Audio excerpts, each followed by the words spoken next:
Hi guys, සියලුම දෙනාට සුබම සුබ දවසක්. ඕගොල්ලෝ අදත් මේ එකතු වෙලා ඉන්නේ ලාහිරු බෙටා විශ් ෆාම් එකත් එක්ක. ඔව් ඉතින් පසුගිය වකවානුවේ සිදුවුණු ආපදා තත්ත්වයේ හේතුවෙන් පොඩි කන්ස්ට්‍රක්ෂන් කීපයක් අපි ෆාම් එකේ සිද්ධ වුණා. ඉතින් ඒකත් එක්ක වීඩියෝස් කීපයක් මම දාන්න බලාගෙන ඉන්නවා.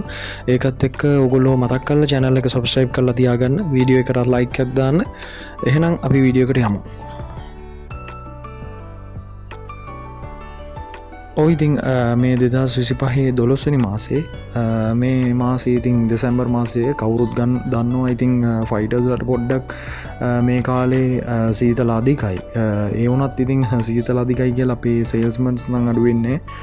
දිගටම අපේ ඕඩර්ස් යනවා ලංකාවේ හැමතැනම කොරියර් මාර්ගෙනුත්. දැන් අපි ළඟදිම ෂොප් එකක් ඕපන් කරන්නත් බලාපොරොත්තු වෙනවා. ඒ පිළිබඳවත් වීඩියෝස් අපි ඉදිරියට ගේනවා.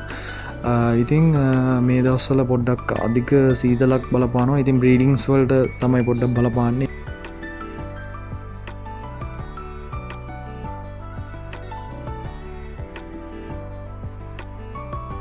ඔයිතින් කීප දෙනකුට බ්‍රීඩිං පිළිබඳව නොලේජ් එක තිබ්බත් නැතත් ඒගොල්ලන්ට පොඩිපොඩි ගැටලු තියෙනවා. ඉතින් මම දැන් මේ ක්‍රිසේෂ්‍රේ ටිකක් නියලිලා ඉන්න හින්දා මම නැවතත් වීඩියෝ එකක් දාන්න හිතුවා අලුතෙන්ම. මේකත් ඉතින් අපේ සිම්පල් ස්ටයිල් එකේ විදිහට රෝස්ටෙල් බ්‍රීඩින් එකක්. මේක මට සිම්පල් වුණාට සාමාන්‍යයෙන් කරගෙන යන අලුතෙන් බිගිනිය කෙනෙකුට, ඒ කියන්නේ අලුතෙන් පටන් ගන්න කෙනෙකුට ටිකක් අමාරුයි.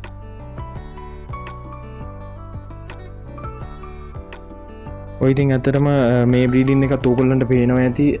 මේක නම් බිත්තර ඇත්තටම දැන් දාලා ඉවර වෙච්ච බ්‍රීඩින් එකක්. කියන්නේ අද උදේ 9:10 වගේ ටයිම් එකේ ඉඳන් දවල් 12 දක්වා බිත්තර ලේයින් කරන අවස්ථාව තිබ්බා. ඉතින් ඒ 12:01 වගේ අවස්ථාවේදී අපි ෆීමේල් මස්යා කියන්නේ ගැහණු මස්යාව අපි ටැංක් එකෙන් අයින් කරා. ඉතින් මේක මේ වීඩියෝ එක ගේන්න ඕනේ හින්දා මම මේ ඩිස්ප්ලේ ටැංක් එකකම බ්‍රීඩ් කරේ. මොකද ඕගොල්ලෝ පොඩි ගැටලු ඇති වෙන නිසා.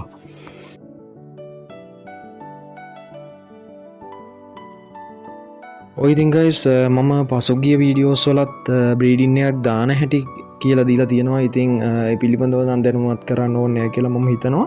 ඉතින් අවශ්‍යම කරුණු කීපයක් සඳහා මම මේ වීඩියෝ එක යූස් කරගන්නම්. ඒක නිසා පල්ලෙහෙන් මම ඩිස්ක්‍රිප්ෂන් එකෙත් ලින්ක් ටික දාලා තියන්නම්. අනිවාර්යෙන් ගිහිල්ලා ඒ YouTube වීඩියෝස් ටිකත් බලන්න.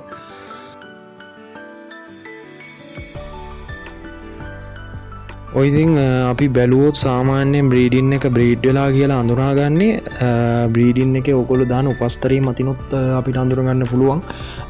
මේ මේල් මස්යා ඔයගොල්ලන්ට මම පහුසුගිය වීඩියෝස් වලිනුත් ඉදිරිපත් කරලා තියෙනවා. පෙන කූඩයක් ගහලා තියෙනවා. ඔයගොල්ලන්ට පේනවත් ඇති. ඒ පෙන කූඩේ මත සුදු පාට සව්වයට වගේ බිත්තර තනින් තන රඳෝලා තියෙනවා. ඉතින් ඒක සිදු කරන්නේ මේ මේල් මස්යා විසින්. ඒ කියන්නේ පිරිමි මස්යා විසින්.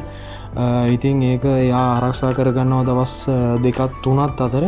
ඊට පස්සේ සාමාන්‍යයෙන් 3න් පසුව ඒගොල්ලන්ගෙන් පැටව් බිත්තර වලින් පුපුරලා එළියට අනිවාර්යෙන් එනවා. ඒ ආවමත් මම වීඩියෝ එකක් මේකෙදිම ඉදිරිපත් කරන්නම්. ඒක එපිසෝඩ් එකක් විදිහට.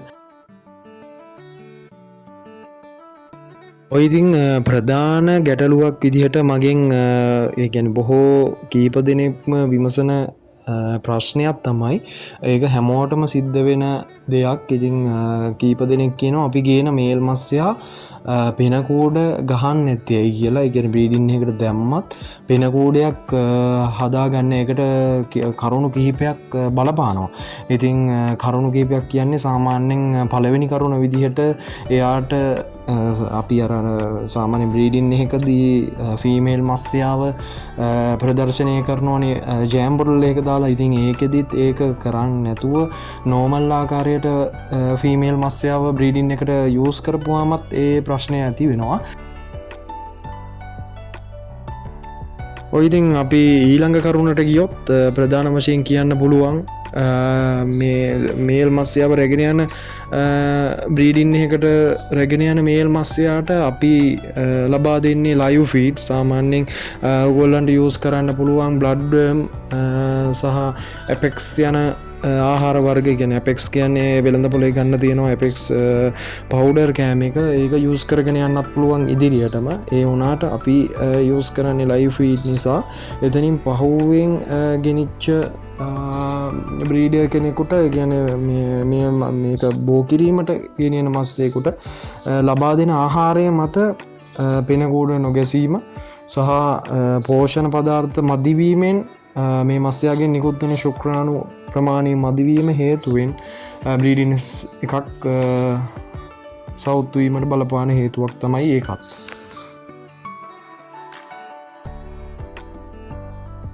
ඔයිතිං තුන්වැනි කරුණ විදිහයට බලපාන ප්‍රධාන සාධකයක් අපිට පේන්නේ මේ මේල් මස්සයාගේ ඇක්ටව් භාවය ඒ කියන සාමාන්‍යෙන් ඔකොල විඩිය එකෙදිත් පේනම ඇති සාමාන්‍ය මේ වගේ වරල් විහිදලා ඉන්න බෙටා මේල් මස්සෙක් ගොඩාක් ශක්තිමත් ඉතින් ඒ වගේ මස්සයක්ගෙන් නිකුත්වෙන මස්්‍ය පැටව් ඉතාමත් ශක්තිමත් අනික අපි බ්ලඩ් ලයින් ගැනත් කියලා දීලා තියෙනවා වීඩියෝස් වල ඒ බ්ලඩ් ලයින් ප්‍රශ්නෙත් බලපානවා ඒ වගේ එහෙත් බ්‍රීඩින් එක පෙනකූඩුව ගැසීමට නම් ඒ වගේ හේතු බලපාන්නේ ඔය කරුණු අතරින් ගත්තහම අපිට මූලිකව කියන්න පුළුවන් සමහරක් විට මොකක් මෝනයම් හෝ රෝගයක් වෙළඳිලා වෙන්නත් පුළුවන් ඒ වගේ දේකට මූුණ පැහැමට සිදුවෙන් ඉතින් සාමාන්‍යයෙන් රෝගවර්ග කීපයක්ම අපි හඳුනලා දීලත් තියෙනවා ඒ වගේ රෝග ඇතිවෙන්නත් ඉඩ අවස්ථාවක් තියෙනවා ඉතිං මේ දෙසැම්බර් මාසය ටිකක් රෝග ව්‍යාප්තිය ටිකක් වැඩි ඉතින් ඒවත් පොඩි සැලිකිල්ලමට භාජනය කරමින් උගොල්ලන්ට පුළුවන් අනිවාරෙන් බෙටා පිශ්මස්යාව රැකබලා ගැනීමට නිවෙස් ඇතුළේ හෝ කාම්බරයක් ඇතුළේ ප්‍රවේශමය තබාගන්න. ඉතින් මේ වගේ ඇක්ටව් භාවේ සතෙක් අපි නිතරම බ්‍රීඩින් එකට ගන්න බලාපොරොත්තු වෙනවා මේක ෆීමේල් අයින් කරන තියෙන නිසා පෙන්න්න ටික කමාරුයි ඉදිරියට ගේන වීඩියෝස් වලින් ඔගොල්ලන්ට වැදගත්දයක් හම්බේ කියලා මම හිතනවා ඉතින් ඕගොල්ලෝ දැනට ඔය කියපු විදිහට පොඩ්ඩක් බැලන්ස එකේ කරගෙන යන්න මේ ෆීල්ඩ් එක ඉතින් අපි දිගටම වීඩියෝ සරංගෙනවා ඔගොල්ලු චැනල් එක සබ්ස්ක්‍රයිබ් කරලා වීඩියෝ එකට ලයික් එකක් දාලා කමෙන්ට් එකකුත් දාන්න මොනවා හරි ගැටලුවක් තියෙනවනම් එහෙනම් අපි අදට සමු ගන්නවා